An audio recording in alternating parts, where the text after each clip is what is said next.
குருவே துணை.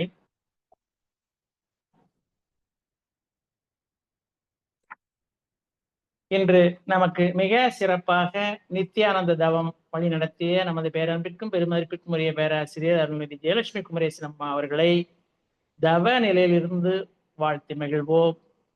தவநிலை.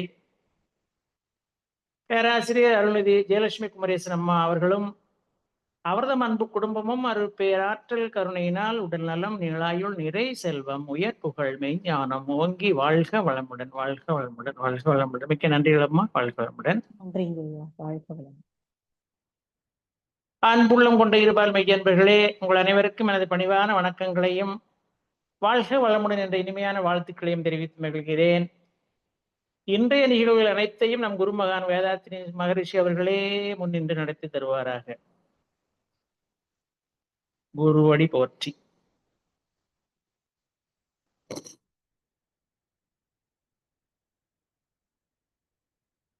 ஒன்றி ஒன்றி நின்று அறிவை பழக்க உறுதி, நுட்பம், சக்தி இவை அதிகமாகும்.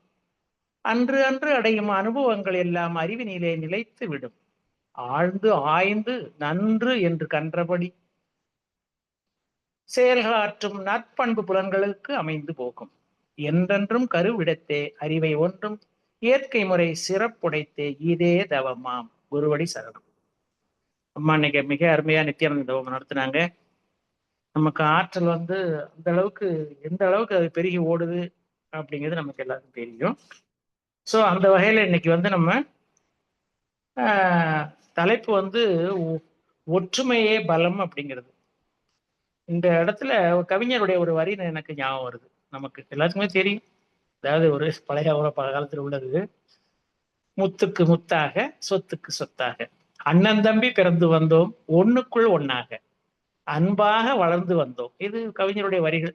இப்ப இது பொருள் என்ன அப்படின்னா, குடும்பத்துல நம்ம சேர்ந்து வாழும்போது ஒற்றுமையின் பலம் எந்த அளவுக்கு இருந்தா தான் இந்த லைன்கள்லாம் அதுக்கு அங்க பொருந்தும், ஒத்து வரும். இப்ப இதையே நம்ம குரு வேதாத்திரி மகர்ஷிகளும் என்ன செய்யறாங்க அப்படின்னா, காயகல்ப பயிற்சியிலையும் சரி, காந்த தத்துவம் பற்றி கூறும்போதும் சரி, உடலில் உள்ள அனைத்து செல்களிலும் காந்தம் இருக்கிறது என்பதற்கு நமக்கு இப்ப அடிப்படை பயிற்சியிலேயே இப்ப என்ன சொல்லி தந்திருக்காங்க, ஆரம்ப காலகட்டத்துல 2 கைகளிலும் உள்ள அந்த 10 விரல்களையும் இணைச்சு வச்சுக்கிட்டு ஒரு அரை அடி கேப்ல 2 கைகளையும் உள்ளேயும் வெளியும் அப்படியே அசைக்க சொல்லுவாங்க. அதுக்கப்புறம் பாத்தீங்கன்னா கொஞ்ச நேரம் இருக்கும் போதே அந்த 2 கைகளும் பாத்தீங்கன்னா கொஞ்ச நேரத்துல அப்படியே இணைஞ்சிரும் பாருங்க. இப்போ இந்த வகையில இந்த 2 கை சேரும் போது காந்தத்தினுடைய தன்மையே உணரப்படுது. அப்படின்னா ஒரு கையை வச்சுட்டு மாட்டிக்கிட்டு இருந்தா நமக்கு தெரியவே உணரவே முடியாது இல்லையா? ஒரு கை ஓசைப்படாதுன்னு ஓசைப்படுமான்னு கேட்பாங்க, சொல்லுவாங்க இல்லையா? அது மாதிரி எதையுமே நிரூபிக்கவும் ஒரு கை உதவாதுதான். ஆக 2 கைகள் இணைந்தால்தான் அங்கே ஓசை மட்டுமா ஒற்றுமையும் ஓங்கும். இப்போ போன வாரத்துல நமக்கு 30/8 ஆகஸ்ட் 30 தேதியில நமது அருளன்னை ரோகாம்பாள் அவர்களுடைய ஜெயந்தி தினம் மனைவி நல வேட்பு நாளாக நம்ம மன்றங்கள்ல சிறப்பாக கொண்டாடப்பட்டது. இன்னும் வெகு விமரிசையாக கொண்டாடப்பட்டுட்டும் வருது. அது என்ன மனைவி நாள் வேட்பு நாள் நம்ம கேள்விப்பட்டிருக்கிறோம், எல்லாருக்கும் தெரியும். இருந்தாலும் புதுசா வந்த நண்பர்களுக்காக அதை இப்போ நமக்கு சாதாரணமா சொல்றோம் இல்லையா? அன்னையர் தினம், தந்தையர் தினம், மகளிர் தினம், நண்பர், இப்படி தினம் எத்தனையோ தினங்களை கொண்டாடுறோம். ஆனா மனைவியர் தினம் அப்படிங்கிற ஒன்றை அறிமுகப்படுத்தி மனைவி நல வேட்பு நாள் என்று அதற்கு பெயரிட்ட ஒரே சித்தர் நம்ம குரு மகரிஷி அவர்கள் தான். 19 சித்தர் என்று சொல்லக்கூடிய நமது வேதாத்திரி மகரிஷி அவர்கள். அந்த ஒரு நிகழ்ச்சி மிக விழாவில தம்பதியர் இயற்றுகின்ற தவம் தான் உயிர்கலப்பு தவம் அப்படின்னு நம்ம அதுல கலந்துக்கிட்டவங்களுக்கு தெரியும், பேராசிரியர் பெருமக்களுக்கு தெரியும். புதுசா நம்மளுடைய அடிப்படை பயிற்சி கற்றவங்களும் அதுக்கு அந்த நிகழ்ச்சியில கலந்துக்கிட்டாங்கன்னா அது என்ன நடக்குறது ரொம்ப உணர்வுபூர்வம், அவங்களால கூட உணர முடியாத ஆற்றல் தான் சத் சங்கங்கிறது. அப்போ அங்க நடப்பது காந்த பரிமாற்றம். இப்ப மனைவியின் உள்ளங்கைகள் மீது கணவனின் உள்ளங்கைகள் இணைந்த நிலையில் அங்கே உயிர்கள் கலக்கின்றன. உயிர் அதாவது உடல் ஓர் உயிர்னு சொல்லக்கூடியது அந்த இடத்துல என்ன ஆகுது, நிஜமாவே அது ஓர் உயிர் ஆயிடும். அப்போ அந்த தருணத்துல தான் அந்த என்ன சொல்றது, அவனுடைய ஓர் உயிர் அப்படிங்கிறதுக்கு அத்தாட்சியே அந்த ஒரு கொண்டாட்ட நிகழ்ச்சின்னு கூட கொண்டாட்டம்னு கூட சொல்லலாம். அதனால கணவன் மனைவி ஒற்றுமைக்கு இப்படிப்பட்ட இணைப்பு விழாவும் ஒரு சான்றுன்னு வச்சுக்கலாம். அங்க என்ன நடக்கு, தம்பதியர் இருவரின் பலம், அன்பு பெருக்கெடுத்து ஓடும் நிலை. அது நமக்கு உணவுபூர்வமா அதுல நம்ம அந்த உயிர்கலப்பு தவம் செய்யும் போது தம்பதியர்களுடைய உணர்ந்த நிலை அது. அது இப்ப நம்ம ரெக்கலெக்ட் பண்ணா கூட அவ்வளவு ஒரு ஆனந்தமா இருக்கும். அது ஏற்கனவே சொல்லியிருக்காங்க. எப்படி சொல்லியிருக்காங்கன்னா, தினம் கூட ஒரு 5 நிமிஷம் வந்து அந்த மாதிரி ஒருத்தர் உள்ளங்கைகள் மேல ஒருத்தர் உள்ளங்கைகளை வச்சுட்டு செய்யும்போது அதனுடைய தன்மை வந்து நல்லாவே நமக்கு வந்து ஒற்றுமையினுடைய குணநலங்கள் ஓங்கும். அதனுடைய வந்து குடும்பம் வந்து பலம் பெறும் அப்படிங்கிறது அதனுடைய கருத்து. அப்போ இன்னொன்னு சொல்றாப்புல எப்படின்னா, ஒன்றுபட்டால் உண்டு வாழ்வு அப்படின்ற வரிகள் நம்ம கேள்விப்பட்டிருக்க தான் செய்றோம். இப்போ இதுக்கு சிம்பிளான உதாரணம், ரொம்ப சிம்பிளான உதாரணம் வந்து அந்த லைன் பாருங்களேன், காக்கா கூட்டத்தை பாருங்க அப்படிங்கிறது தான். அதுக்கு அதாவது அதுக்கெல்லாம் வந்து பாத்தீங்கன்னா ஐந்தறிவு ஜீவிகள் அப்படின்னு சொல்லணும். அந்த வகையில நமக்கு வந்து அதுக்கு யாரு கத்துக் கொடுத்தா? ஒரு சின்ன ஒரு உண்ணக்கூடிய பொருளோ அல்லது ஒரு பாத்துருச்சுன்னு வச்சுக்கோங்க ஒரு காக்கா, உடனே என்ன செய்யும்? கரையும். கரைஞ்சு பக்கத்துல உள்ள அத்தனை எவ்வளவு தூரம் அது சத்தம் கொடுக்க முடியும், சத்தம் குடிக்கும். அந்த சத்தத்தை கேட்டோன்னே மத்த காகங்களும் கூப்பிட்டுட்டு ஒன்றாக ஒற்றுமையாகத்தான் வந்து அந்த உண்ணக்கூடிய பொருளை வந்து பகிர்ந்து ஒண்ணு பாருங்க. அப்போ அந்த ஒற்றுமைக்கு கூட ஒரு நம்ம அடிக்கடி கேள்விப்பட்ட கதை தான். அதாவது என்ன அப்படின்னா, ஒரு மரம், அது கீழே ஒரு பழக்கூடை. ஆசிரியர் என்ன செய்யறாரு, 10 மாணவர்களை கூப்பிட்டு முதல்ல ஓடி போய் அந்த பழக்கூடையை யாரு தொட்டுட்டு வர்றாங்களோ அவங்களுக்கு தான் அந்த பழம் எல்லாமே அப்படின்னு சொல்றப்பல ஒருத்தர் மட்டும் ஃபர்ஸ்ட்ல ரன்னிங் ரேஸ் மாதிரி வச்சுக்கிடுவோமே. அப்போ ஆனா இந்த மாணவர்கள் என்ன என்ன செய்யறாங்க, எல்லாருமே சேர்ந்து ஒருத்தர் ஒருத்தர் கட்டி பிடிச்சிக்கிட்டு ஒற்றுமையாக தங்களின் கைகளை கோர்த்து கொண்டு ஒன்னாக ஓடி சென்று ஒரே நேரத்தில் அந்த கூடையை தொட்டு அந்த 10 பேர் அந்த பழங்களை பகிர்ந்துக்கிட்டாங்க. இது நம்ம கேள்விப்பட்ட ஒரு சின்ன ஒரு உதாரணத்துக்காக எடுத்துக்கிட்ட கதை அது. அது போல இப்போ வந்து சமீப காலகட்டங்கள்ல நமக்கு ஒற்றுமை ஓங்கணும் அப்படின்னாலே அதுல இன்னொரு கவிஞருடைய வரிகள் கூட வருது பாருங்க. ரொம்ப சிம்பிளானது. எங்கள் வீட்டில் எல்லா நாளும் கார்த்திகை அப்படின்னு என்ன அர்த்தம்? எல்லா நாளும் வந்து அவங்களுக்கு வந்து பௌர்ணமி நாள் தான் அப்படிங்கிறது. என்றும் இல்லை தேய்பிறை, இது கவிஞருடைய வகை. என்னைக்குமே அவங்கள்ட்ட வந்து தேய்பிரைங்கிறது ஒரு ஒரு இருட்டுத்தன்மையானதுங்கிறது அல்லது ஒரு அன்பு இல்லாதங்கிறது, ஒரு மகிழ்ச்சி இல்லாத ஒரு தன்மையோடு எடுத்துக்கிறோம் இல்லையா? சோ அந்த வகையில அங்கேயும் வந்து இந்த நம்ம வந்து ஒரு இந்த ஒற்றுமைக்கு அந்த குடும்பத்துல என்ன இருக்கு அப்படி ஆக, இல்லத்தில் உள்ள அனைவரது மனமும் குதூகூலமாக இருக்கிறது என்றால் அங்கே அந்த இல்லத்தில் எல்லோர் மனசும் குடிகொண்டிருப்பது என்னது? ஒற்றுமை ஒன்றேதான் அப்படின்னு நம்ம சொல்ல எடுத்துக்கலாம். அது போல இன்னொன்னு என்னன்னா, இப்ப நம்ம குரு என்ன சொல்றாரு அப்படின்னா, விஞ்ஞான பூர்வமாவே நிறைய விஷயங்கள் சொல்லி வர்றாரு. இப்ப நம்ம உடல்ல முக்கியமா 3 விதமான ஓட்டங்கள் ஓடுதுன்னு சொல்றாரு இல்லையா? ரத்த ஓட்டம், வெப்ப ஓட்டம், காற்று ஓட்டம். இந்த 3 ஓட்டங்களுமே முறைப்படி ஒற்றுமையாக இணைந்து ஓடினால்தான் அந்த உடல் நல்ல ஆரோக்கியமாக இருக்கிறது என்று அர்த்தம். 3ல் 1 தடைப்பட்டாலும் அங்கே உடலானது தனது பலத்தை இழந்துவிடும். மகாபாரதத்துல கூட நம்ம பார்க்கிறோம். பாண்டவர்கள் 5 பேர் எவ்வளவு ஒற்றுமையா இருந்த வாழ்ந்தாங்களோ உங்களுக்கு நமக்கு தெரியும், எல்லாருக்குமே தெரியும். அப்போ அந்தனுடைய பலம் வந்து அந்த அவங்களுடைய 5 பேரும் சேர்ந்திருந்து ஒற்றுமையாக வாழ்ந்த பலம் வந்து எந்த அளவுக்கு பலனை கொடுத்தது என்பது நமக்கு எல்லாருக்குமே தெரியும் தான். அதுபோல இப்ப ராமாயணத்தை எடுத்துக்கிறோமே, இதிகாசத்துல ராமாயணத்தை எடுத்துக்கிட்டா உடன் பிறந்தவர்கள் கணக்குக்கு 4 பேர். ராமன், இலக்குவன், பரதன், சத்ருகன். ஆனா தாய்மார்கள் எத்தனை பேர்? 3 பேர் தான். ஆக 4 பேருமே வெவ்வேறு வயிற்று பிள்ளைகள். அப்படி இருந்தும் கூட அவங்களுக்குள்ள ஒற்றுமைக்கு ஒரு உதாரணம் நம்ம அடிக்கடி பாக்குறது, கேட்கறது, கேள்விப்பட்டது என்ன அப்படின்னா, ராமன் வந்து காட்டிற்கு பயணிக்கும் போது இலக்குமணன் என்ன செய்யறான்? ராமனுக்கு முன்னாடி போய் நின்னுக்கிறான். அவன் தான் முன்னாடி, அவன் தான் வந்து முன்பக்க சாரதி மாதிரி முன்னாடி போறதுக்கு. பரதன் வந்து இளையவன் அந்த 4 பேர்ல. அவன் அரசாட்சியை ஏற்றுக்கொள்ளவில்லை. மாறாக என்ன செய்யறான்? ராமனுடைய பதாதைகள், செருப்புகள் இருக்கு, செருப்பு இருக்கு இல்லையா, அதை வந்து அந்த அரச சிம்மாசனத்துல வச்சு அதை வழிபட்டுக்கிட்டே இருந்தான். அந்த வனவாச காலம் முழுமையும் அந்த காலனிகள் தான் வந்து அயோத்தி ஆண்டதுங்கிற அளவுல பரதன் வந்து அவனுடைய செயல் இருந்துச்சு. அப்ப இது வந்து என்னத்துக்கு சொல்றது? சகோதர ஒற்றுமைக்கு ஒரு உதாரணம் எடுத்துக்கலாம். அதே போல இந்த கூட்டு குடும்பம் இருக்க, அதுலதான் வந்து பாத்தீங்கன்னா எத்தனை எத்தனை ஒற்றுமைகள் இருக்கு. கூட்டு குடும்பத்துல என்ன நடக்குன்னு யாருக்கும் என்னன்னு தெரியாட்டாலும் கூட அங்க அடிப்படை என்னன்னு பாத்தீங்கன்னா அன்பு. அந்த அன்பனுடைய அடுத்த ஸ்டெப் வந்து என்ன செய்யுது? ஒற்றுமையை உள்ள இழுத்துட்டு வந்துடும். இப்ப அந்த காலத்துல கூட்டு குடும்பத்துக்கு கிடைச்ச பலம் இருக்க, அதனுடைய பலம் வந்து ஸ்ட்ரென்த் எவ்வளவுதான் அப்படின்னு நமக்கு கணக்கிலேயே வச்சுக்க சொல்ல முடியாது. அந்த அளவுக்கு வந்து கூட்டு குடும்பத்துல ஒரு பலம் கிடைச்சது.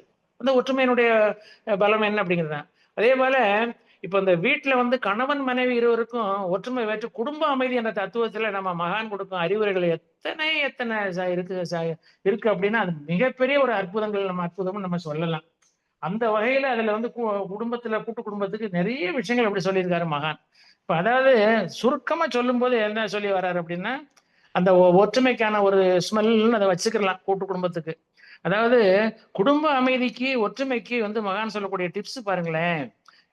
தன்முனைப்பு வேண்டாம் அப்படிங்கிறாரு. அதாவது ஈகோ வேண்டாம் அப்படிங்கிறது. அதுபோல கணவன் மனைவி உறவு நட்பாக இருக்கணும். பெஸ்ட் ஃப்ரெண்டா இருக்கணும் அப்படிங்கிறது. பால் உறவு தான் வந்து அதுல வந்து உடல் நலத்தை ஒருத்தருடைய உடல் நலத்தை பொறுத்து இன்னொருத்தர் வந்து அதை சொல்லுவாங்க. ஒரு சின்ன உதாரணத்துக்கு கூட சொல்லுவாங்க. ஒருத்தருடைய உடல் நலத்தை தெரிஞ்சுக்கிற அளவுல ஒருத்தர் ஒரு அவங்களுடைய எண்ணத்தை தெரிஞ்சுக்கிற அளவுல ஆட்டோமேட்டிக்கா அவங்க மனசுக்குள்ள அது வந்துரும் எண்ணம். அப்படி பார்க்கும்போது ஒருத்தருக்கு ஒருத்தர் விட்டு கொடுத்தல் அப்படிங்கிற அளவுல பாத்துக்கிறாங்க. அதே போல கூட்டு குடும்பத்துல சினம் தவிர்த்து மற்றவர் செய்த நன்மைகளை எண்ணி பார்க்கணும். இதுவும் வந்து ஒற்றுமை வந்து ஓங்குறதுக்கான ஒரு சின்ன சின்ன ஒரு டிப்ஸ். அதுபோல உடல் நலம், மன வளம், செல்வ வளம் கண்டிப்பா நல்லா இருக்கணும். குடும்ப அமைதி வேணும்னு சொன்னா அதையும் மகன் வந்து அழுத்தமா சொல்றாரு. அதே போல தனிமனை ரெண்டு தம்பதியர் இருக்காங்க இல்லையா, தம்பதியருடைய வந்து தனியான ரகசியம், தனித்தனியா பொருள் வரவு செலவெல்லாம் இருக்கவே கூடாது அப்படிங்கிறாரு. இப்ப இதெல்லாம் நமக்கு இந்த ஒற்றுமை இருந்தது அப்படின்னு சொன்னா இந்த குணங்கள் கண்டிப்பா அந்த நெகட்டிவான ஒரு இது வைப்ரேஷன்ஸ் அந்த வீட்டுல இருக்கவே இருக்காது அப்படிங்கிறது. அப்புறம் இன்னொன்னு என்ன சொல்றாருன்னா, வரவுக்குள்ள செலவு செய்யணும் அப்படிங்கிறது. எல்லாத்தையும் விட ஒருவரை மற்றவர் புரிந்து கொண்டு மற்றவர் கருத்துக்களை மதிக்க வேண்டும் அப்படிங்கிறாரு. அப்போ இந்த குணநலங்கள்லாம் இருந்துச்சுன்னு சொன்னா கண்டிப்பா வந்து அந்த குடும்பத்துல ஒற்றுமை இருக்கும் அப்படிங்கிறதுதான் வந்து நம்ம மகான் கொண்டு வர ஒரு கருத்து. அது மாதிரி இப்ப இன்னொரு இடத்துல என்ன சொல்றாரு அப்படின்னா, இந்த அதாவது ஓர் உலக ஆட்சி அப்படிங்கிறது மகானுடைய மிக ஸ்ட்ராங்கான ஒரு எண்ணம். அதாவது உலக அமைதி அப்படிங்கிறதுக்கு எங்க இருந்து வரணும் அப்படின்னு சொன்னால், அதுக்கு அடிப்படையான ஒரு பாயிண்ட் வந்து ஓர் உலக ஆட்சியை பத்தி நிறைய இடங்கள்ல மகான் வந்து ஸ்ட்ரெஸ் பண்ணி சொல்றாங்க. அதாவது அப்படி ஓர் உலக ஆட்சி நடக்கும் ஏற்படும் போது மனிதர்களுடைய அவசியமான வாழ்க்கை தேவைகளை கூட்டுறவில் உற்பத்தி செய்து நிறைவை அனுபவித்து ஒற்றுமையாக மனித சமுதாயம் வாழ வழிவகுக்கும் அப்படிங்கிறார் மகரிஷி. அப்போ இந்த இந்த கூட்டுறவுங்கிற வாசம் வந்துட்டாலே அங்க என்ன செய்யுது, உறவில் ஒற்றுமை தானே அப்படிங்கிற ஒரு இதை நம்ம புரிஞ்சுக்கலாம். இப்ப இந்த பொது ஆட்சி அப்படிங்கிற இது வரும்போது அதுல என்ன வருது அப்படின்னா, அந்த பொது ஆட்சியை பத்தி மகரிஷி சொல்லி வரக்கூடிய சொல்ல வரேன் நான். அதாவது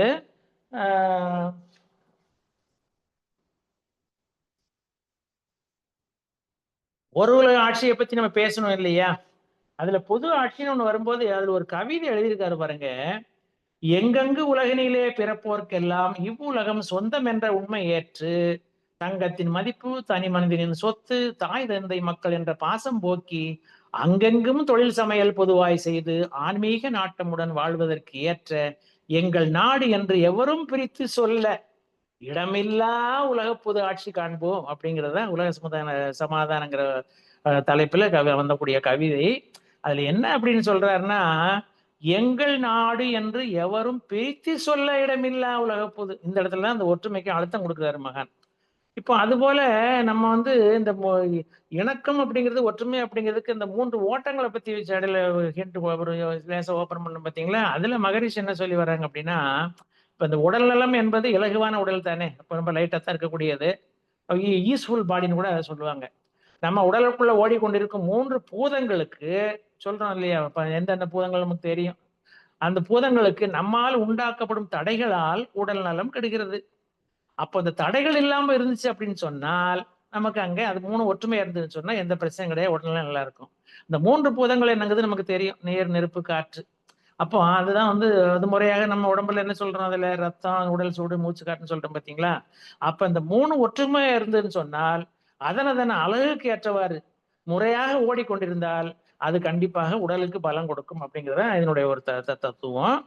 இன்னொன்னு என்ன அப்படின்னா, இந்த நம்ம வீரத்துறை விவேகானந்தர் சுவாமி சொல்றதை பாருங்களேன். அதாவது வேற்றுமையில் ஒற்றுமையை காண்பதே ஞானம் அப்படிங்கிறாரு. இப்ப மகான் வந்து நமக்கு எல்லா வகையிலையும் உடற்பயிற்சியிலிருந்து தியான பயிற்சியிலிருந்து சொல்லக்கூடிய ஒரு தன்மை என்ன அப்படின்னா, நமக்கு ஞானம் பெறணும் அப்படிங்கிறதுக்கு தான் வந்து அந்த பயிற்சிகள்லாம் கொடுத்துருக்காங்க. இந்த ஞானத்தை பத்தி சொல்லும் போது சுவாமி விவேகானந்தர் என்ன சொல்றாரு அப்படின்னா, வேற்றுமையில் ஒற்றுமையை காண்பதே ஞானம். அதே மாதிரி இத குரு நம்ம வேதாத்திரி மனுஷன் எப்படி சொல்றாங்க, ஒரு பிடி உணவில் உலகை ஒற்றுமை கண்டிடு அப்படின்றாரு. அது அந்த அந்த ஒற்றுமைக்கு தான் வந்து அந்த சமாச்சாரங்கள். இதே இது இன்னொன்னு கூட பாருங்களேன், நம்ம முன்னாள் பிரதமர் அப்துல் கலாம் அவங்க வந்து சொல்லி கூட வரக்கூடிய சமயத்துல ஒரு குழந்தை வந்து அவர்கிட்ட கேட்கும்போது, இந்தியா வந்து வேற்றுமையில் ஒற்றுமை அப்படிங்கிற தகவல் எல்லாம் இருக்கு, அதுக்கு விளக்கம் சொல்லுங்க ஜனாதிபதி அவர்கள்னு கேட்கல. அவர் சொல்லுவாரு, இதுக்கு ஒரே ஒரு சிம்பிளான உதாரணம் என்னுடைய பர்சனல் லைஃப் தான் அப்படிம்பாரு. அதாவது அவர் ஸ்கூல்ல படிக்கும்போது இவர் வந்து முஸ்லீம். ஸ்கூல்ல படிக்கும்போது அவருக்கு பாடம் கொடுத்தவர் ஒரு இந்து டீச்சர். காலேஜில் படிக்கும்போது பார்த்தீங்கன்னா ஒரு முஸ்லீம் டீச்சர். இப்படி பல இடங்கள்ல வந்து அந்த நம்ம இந்தியா முழுக்க வந்து வேற வேற ரிலீஜன்ஸ் இருந்தாலும் கூட எனக்கு வந்து பாத்தீங்கன்னா இன்னைக்கு நிலைமைக்கு நமக்கு இந்தியாவில எல்லாரும் ஒற்றுமையா தான் அப்படி இருக்கிறோம் அப்படிங்கிறதுக்கு நமது முன்னாள் ஜனாதிபதி அவர்கள் சொன்ன ஒரு கருத்து இது, வேற்றுமையில் ஒற்றுமை அப்படிங்கிறதுக்கு. அதே மாதிரி இன்னொரு இடத்துல விவேகானந்தர் என்ன சொல்ற அப்படின்னா, தான் மாறும்போது தனி மனிதன் உயர்கிறான். மகரிஷி சொல்லுவார், தன்னை அறிதல் அப்படிங்கிறது மாற்றம் ஒன்றை மாறாது அப்படிங்கிற வரக்கூடிய காலகட்டத்துல தான் மாறும்போது தனி மனிதன் உயர்கிறான், அப்போது தேசமும் அதில் உள்ள ஸ்தாபனங்களும் தாமே உயரும், அதுவே ஒற்றுமையின் பலம் என்கிறார் நம்ம வீரத்துறவி. அதே போல இப்ப இன்னொரு இடத்துல திருக்குறள் கூட வள்ளுவ பிறந்தை என்ன சொல்றாங்க அப்படின்னா, அதாவது ஒரு ரொம்ப சிம்பிளான ஒரே ஒரு சின்ன உதாரணத்துக்கு நம்ம சொல்லலாம். அதாவது ஒரு நாடு இருக்குன்னு வச்சுக்கோங்களேன், மன்னன் ஆண்டுகிட்டு இருக்கான், அவன் சம்பந்தப்பட்ட ஒரு குறள் இது. இன்சொலால் ஈத்தளிக்க வல்லார்க்கு தன் சொலால் தான் கண்ட அனைத்து உலகு அப்படின்னு வருது. அதாவது இனிய சொல்லுடன் மக்களுக்கு உதவும் மன்னன் விரும்பியவை எல்லாம் பெற்று புகழோடு இருப்பான். அப்ப அப்படி ஒரு மன்னன் ஆட்சி செஞ்சுட்டு இருக்கானா, அவனுடைய தன்மையில அவனுடைய குணநலங்கள் அப்படி ஆட்சி நடக்கும்போது அங்க என்ன இருக்கும், மக்களிடையே வந்து நல்ல ஒரு ஒற்றுமை ஓங்கக்கூடிய லெவல்ல அது கண்டிப்பா இருக்கும் அப்படின்னு நம்ம அதுல ஒரு கணக்கு.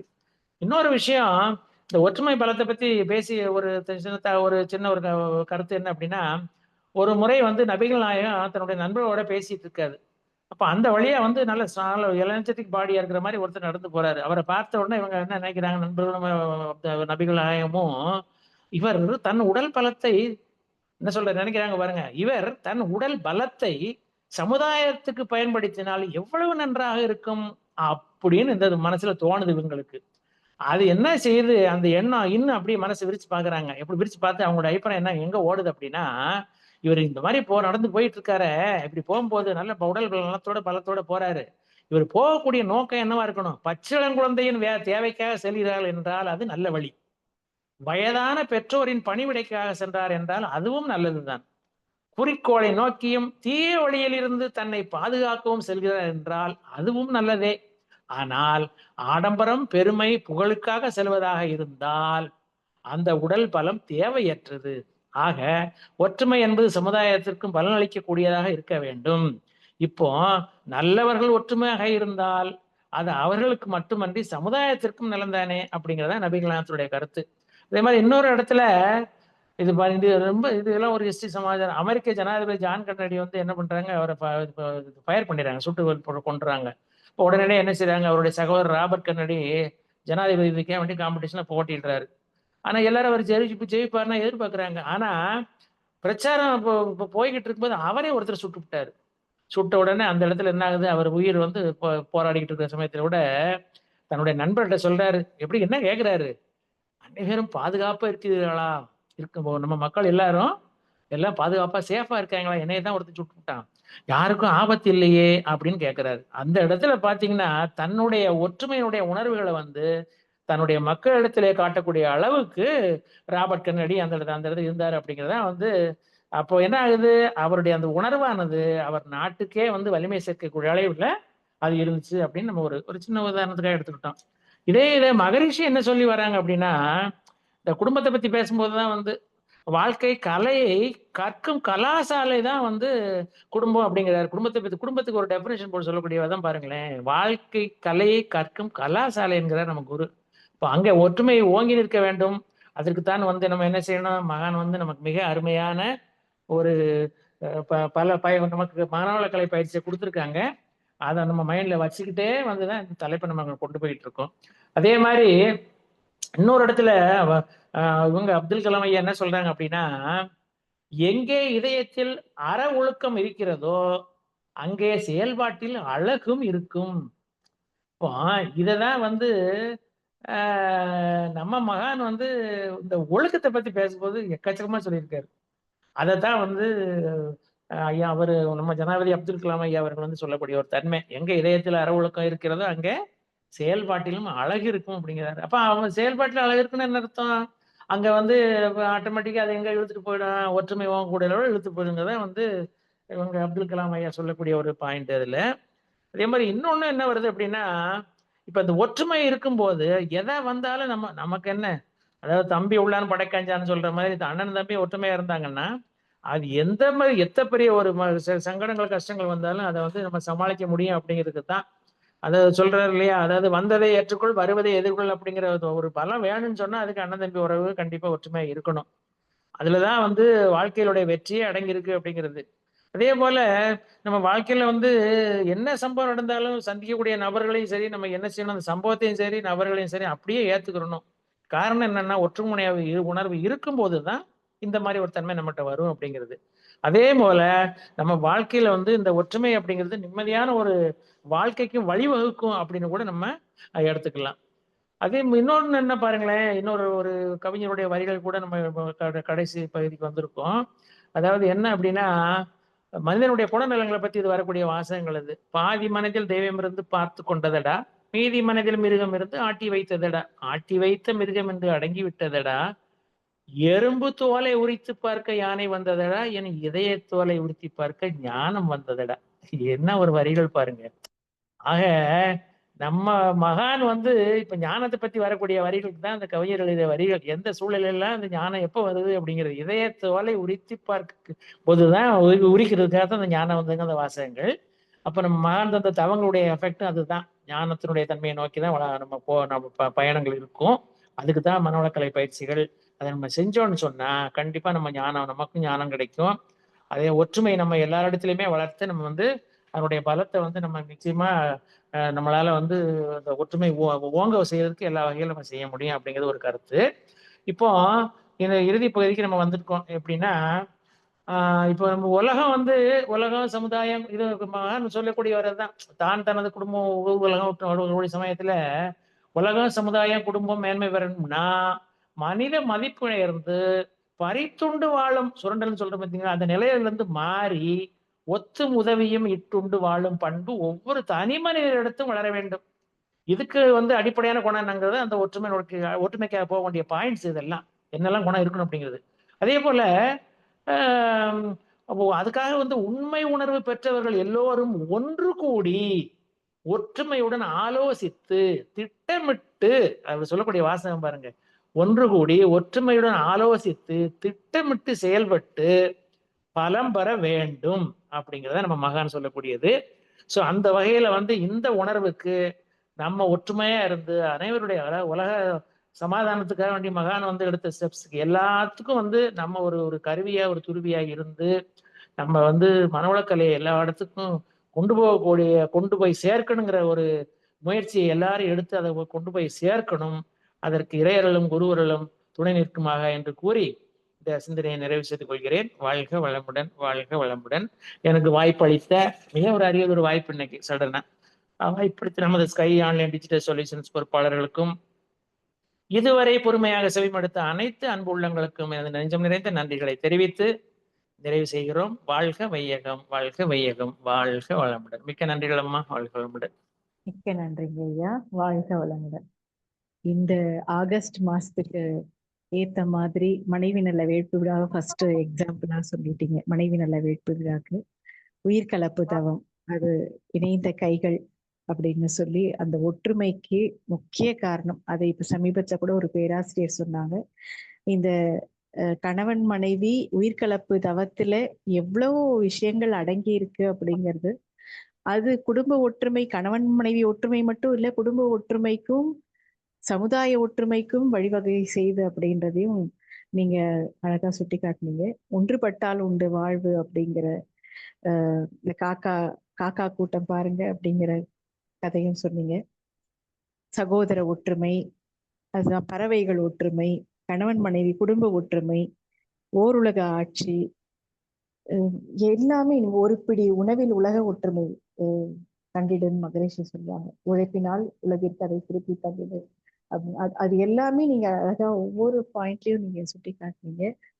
கடைசியா அதை ஒத்துமுதியமா வாழ்வதே ஒற்றுமை அப்படிங்கிற பாயிண்ட வந்து ஹைலைட் பண்ணி நீங்க அதை உண்மை உணர்வோட ஒன்று கூடி ஆலோசித்து நம்ம ஒற்றுமை காண்போம் அப்படின்ற அளவுல நீங்க உங்களுடைய ஒற்றுமையே பலம் அப்படின்றதுக்கு பலம் சேர்த்துட்டீங்க. மிக்க நன்றிங்க ஐயா. வாழ்க வளமுடன். வாழ்க வளமுடன் அம்மா. உங்க வாழ்த்துக்கும் உங்களுடைய கம்பைலேஷனுக்கும் வாழ்க வளமுடன். தேங்க்யூ. வாழ்க வளமுடன். நன்றிங்க. பேராசிரியர் அருள்நிதி சந்திரன் ஐயா அவர்களும் அவர் தம் அன்பு குடும்பமும் அருட்பேராற்றல் கருணையினால் உடல் நலம், நீளாயு, நிறை செல்வம், உயர்ப்புகள், மெய்ஞானம் ஓங்கி வாழ்க வளமுடன், வாழ்க வளமுடன், வாழ்க வளமுடன். மிக்க நன்றிங்க. அருமையா இருந்தது. வாழ்க வளமுடன். தேங்க்யூமா. தேங்க்யூ. வாழ்க வளமுடன். நன்றி. நன்றி. ஸ்கை ஆன்லைன் மெடிடேஷன் தினசரி நிகழ்வுகள் பற்றிய அறிவிப்புகள்